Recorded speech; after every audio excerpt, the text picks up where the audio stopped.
Dimala, how significant is the current COVID outbreak in Myanmar? Thank you. At CARE, we are deeply concerned with the outbreak and the deepening crisis. 2 days ago, as you said, there's a record number of COVID positive cases and deaths. But in my opinion, given the testing it is so low, we are concerned that the real situation could be far more worse. And not too long ago, we were seeing and hearing very difficult stories about oxygen shortages in India, with people desperate but turned away from hospitals and medical care. Is that what we're starting to see in Myanmar now? Definitely, this is what we are seeing and hearing from our partners on the ground. People are standing in long queues for many hours trying to secure some oxygen supplies desperately for their loved ones battling oxygen. And also, since the military takeover in February, the public health facilities have been shut down or closed. And that really strains the already stretched health system. And remember, while all this is happening, Myanmar, the vulnerable people are already dealing with a dire humanitarian situation. Which areas are the worst affected at the moment? This is a bit hard to say because we do not have updated data which can provide us information. But as we are talking about the testing rates, for example, back in February, March, the positivity rate was between 2 to 3%, and now it is as high as 30%.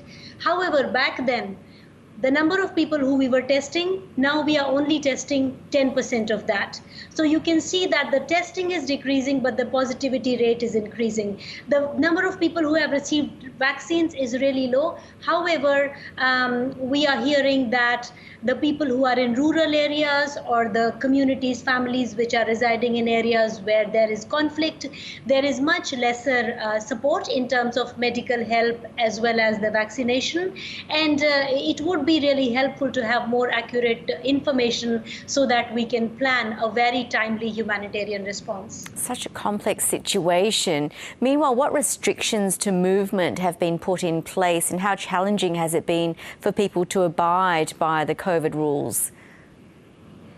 The restrictions are different in different parts, like somewhere it is stay at home, there are movement restrictions, but I always worry about this restriction of stay at home, because when we say stay at home, we are making a very cruel assumption that everybody has a home which is safe and it has food and water. So vulnerable people who are depending on daily wages really need to go out to get something so that they are able to eat that day. So abiding by these restrictions really do not match with the needs of the people when they are really depending on their daily income or daily earnings.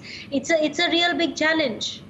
And of course, there are challenges because of the political situation in Myanmar since the February coup. Do people trust the military in their handling of the COVID crisis?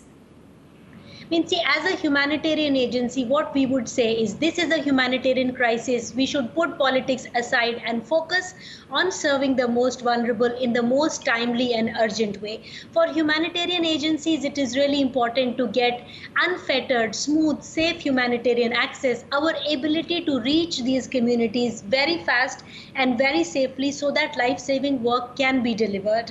And I would think that this is the moment where we need to all come together and think of it as life-saving urgent work which needs to be done now. I mean, if not now, I don't know when. But also, it's very important that element of trust that people have in the people who are running the country as well. What are the people saying that you're talking to on the ground?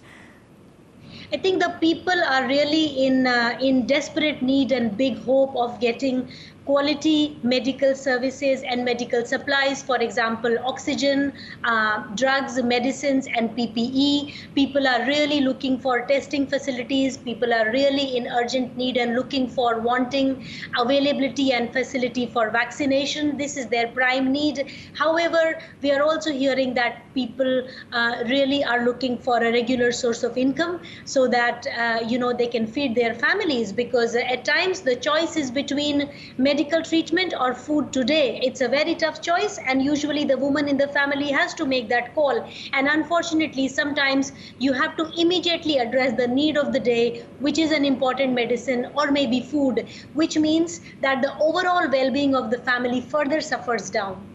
So what kind of aid is being distributed, and is it enough? It is definitely not enough. It is definitely not enough. As you are seeing, people are in desperate need. It is a complex crisis because COVID-19 is only one part of the crisis. It is definitely not enough. And do we have enough time? No. The time to deliver and act is now.